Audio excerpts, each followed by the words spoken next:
boys national championship game was last week. And now that the NCAA tournament's over, by the way, we're shifting to basketball. We're going to talk NBA. We're about to get heavy NBA because I'm a basketball guy. We are going to get heavy in the NBA, but I have to make sure I address one last thing in college basketball because y'all are doing that thing you do where you start tripping. And when y'all trip, I don't really tend to catch it as much as I'd like, right? So here y'all are tripping. And every time a new team wins, we get this same question, right? So when a team wins 2 championships in a row, are they a dynasty? When a professional team wins, whatever, we're trying to make the Warriors a dynasty early, and we had to give it some time. So, of course, here's the question now. UConn. They've won 6 championships in the last 25 years. It's very convenient that they started at 25 years because 25 years ago is when they won the first of those 6. And if you take that one away, I don't remember. Then they didn't win again until whenever. But anywho, okay, is UConn a blue blood? Everybody's got this want to make everybody a blue blood, right? First of all, let's define what is the term blue blood? What does that phrase mean? For those of you who are new to this, who've been living under a rock and don't hear the term blue blood every year when we talk about college basketball, the blue bloods are the teams who just kind of really did the dominate and did a lot of the winning when it came to college sports, college basketball in particular. Those blue bloods, the OG blue bloods, were the North Carolina Tar Heels, the Duke Blue Devils, the Kansas Jayhawks, the Kentucky Wildcats, and the Indiana Hoosiers. Those 5. Now, and UCLA, the UCLA Bruins. Those 6. Now, the reason why it's called blue blood is because 5 of those 6 schools have blue in them. Indiana, of course, does not, but I think I'm not really exactly sure how they got into the mix. Maybe blue blood wasn't originally about the colors, but anyway, long story short, Indiana was one of them because blue blood doesn't mean it's the teams that are good that have blue. It is about the teams who are dominating the sport. Now, with that being said, I'm not somebody who believes that having success 30 years ago, 40 years ago, 50 years ago should grandfather you into these conversations, right? I think that as you go to generations, things change. So Mount Rushmore's, I talked about Mount Rushmore with me when we talked about the women's game last week. Certain people I didn't put on there, not because they weren't iconic or influential, but just because my generation, I was born in 1994. I'm 30 years old. So if you were before 1994, I'm probably not putting you in. If you're before 2000, I'm probably not putting you in simply because I didn't know anything about it, right? We're in 2024. Okay, so anything post 2000, quite frankly, is kind of irrelevant, okay? That's going to be important later. So, like I said, the OG Blue Bloods, North Carolina, Duke, Kansas, Kentucky, Indiana, and UCLA. I'm going to need to check my notes a lot, but it's all good. All right? So let's do the last 25 years because it's 2024. So 1999 or it's the 98-99 season. Let's do the last 25 years. UConn has 6 national championships. North Carolina has 3. Duke has 3. Kansas has 2. Kentucky has 1. Michigan State 1. Villanova 2. UCLA none. And Indiana none. The reason I brought up Villanova is because when Jay Wright with Villanova won 2 out of 3, that was the conversation. Oh, is Villanova a blue blood? They haven't won since, and he retired. But anyway, so let's talk about it. Is UConn a blue blood? One, for me, I don't think 6 teams need to be blue bloods. I think it should be 4, but I'll give you 5. If you want to have 5, I'll give you 5. I will not give you 6, but I'll give you 5. Let's list it because it's going to determine, right? What's important? Is it just championships? Is it consistent success? Is it Final Fours?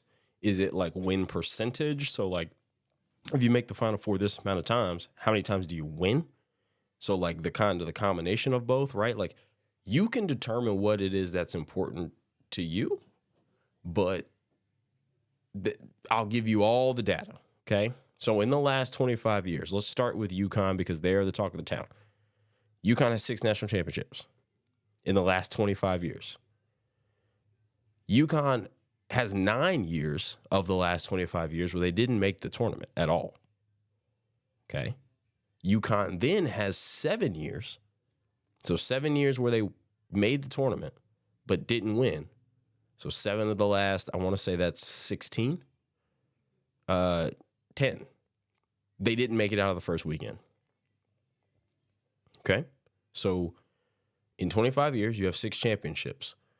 Of the final 19,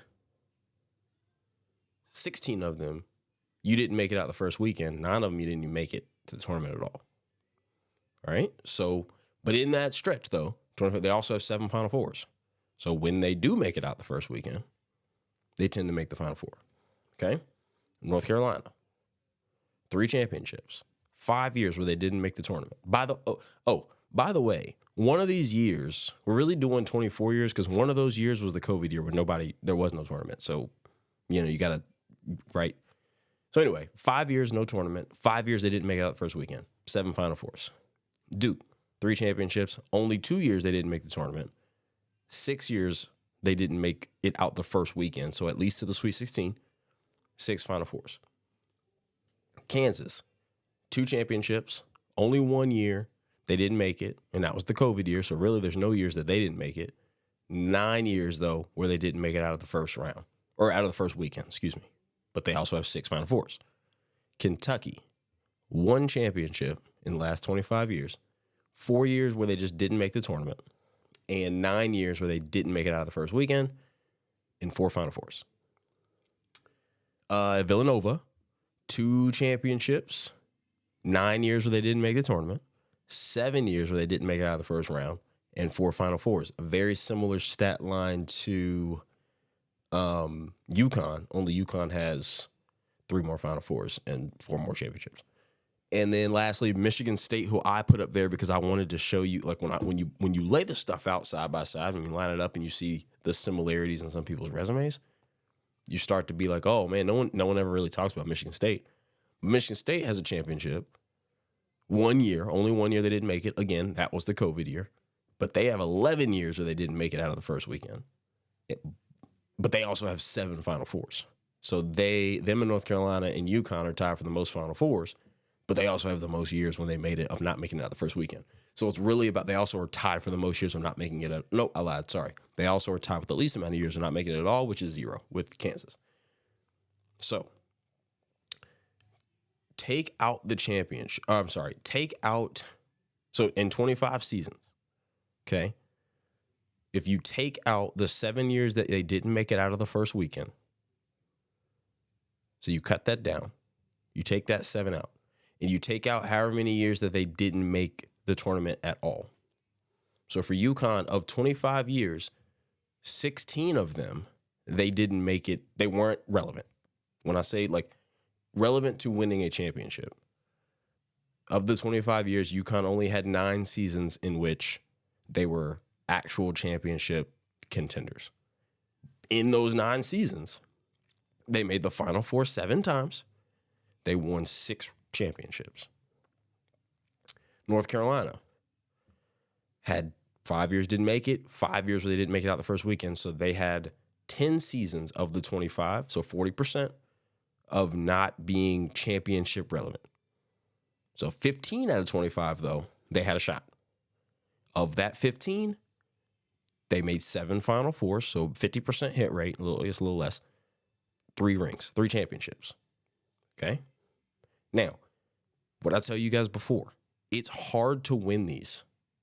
Okay? Winning championships is hard. So 3 out of 15, 3 out of 17, Duke. 6 out of 9 is insane. But 3 out of 15 is 1 for every 5. And again, that's not 1 for every 5 tournaments that you make. That's not 1 for every 5 Final Fours you make. That's 1 for every 5 relevant tournaments you're in. That's 3 of 7 Final Fours that you're winning. So again, a little bit less than 50% hit rate. And you got to North Carolina. I'm a Carolina fan, so I'm a little biased, but you got the year they lost to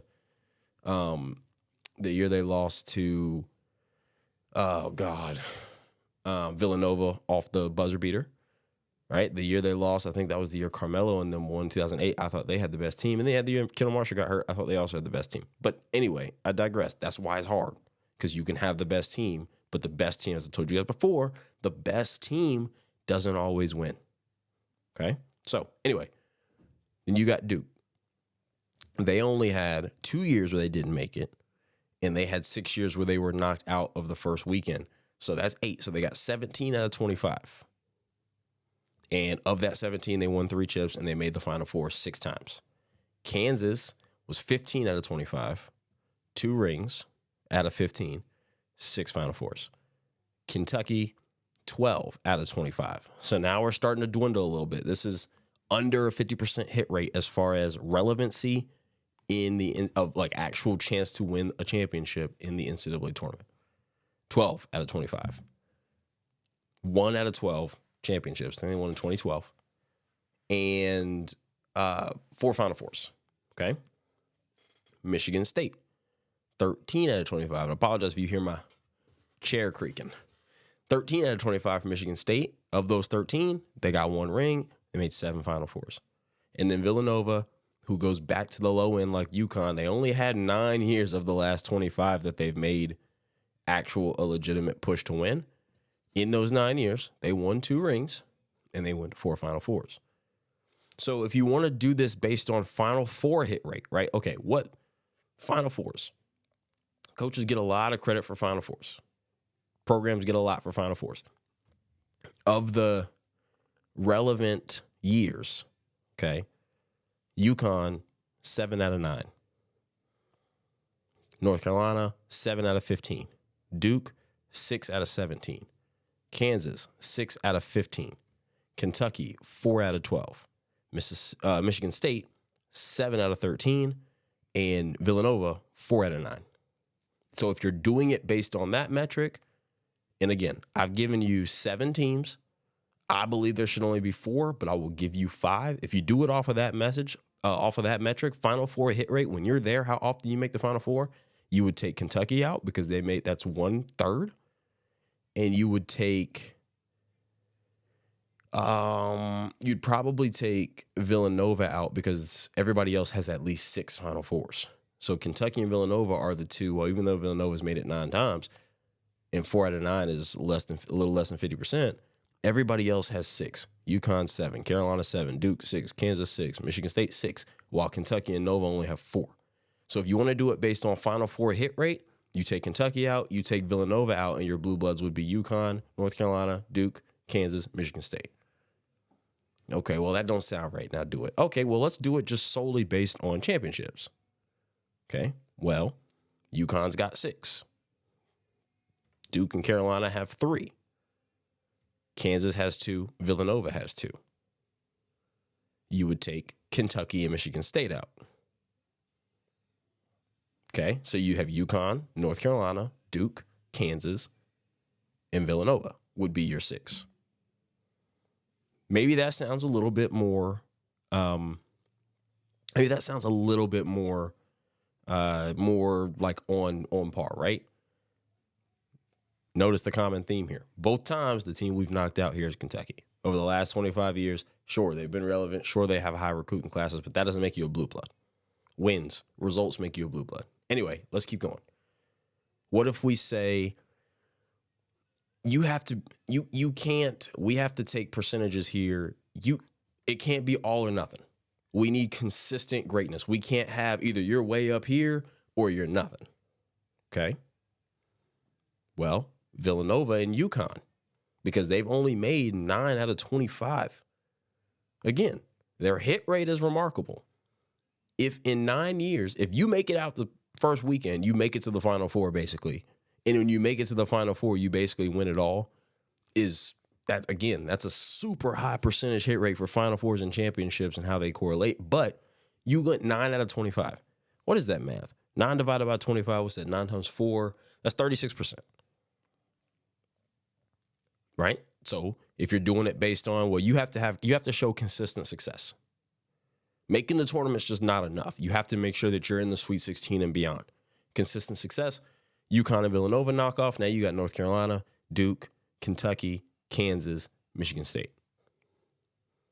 because all of them have done at least 13. Well, Kentucky did 12, Michigan State 13, Carolina and Kansas 15, Duke 17. But again, when you're a team that has so many championships, it's hard to 6 championships in 25 years alone is already hard, and that's already an incredible rate. Doing it in only 9, it's doing it out of 9 or doing it out of 7 Final Fours is even more incredible. So it's hard to knock that out.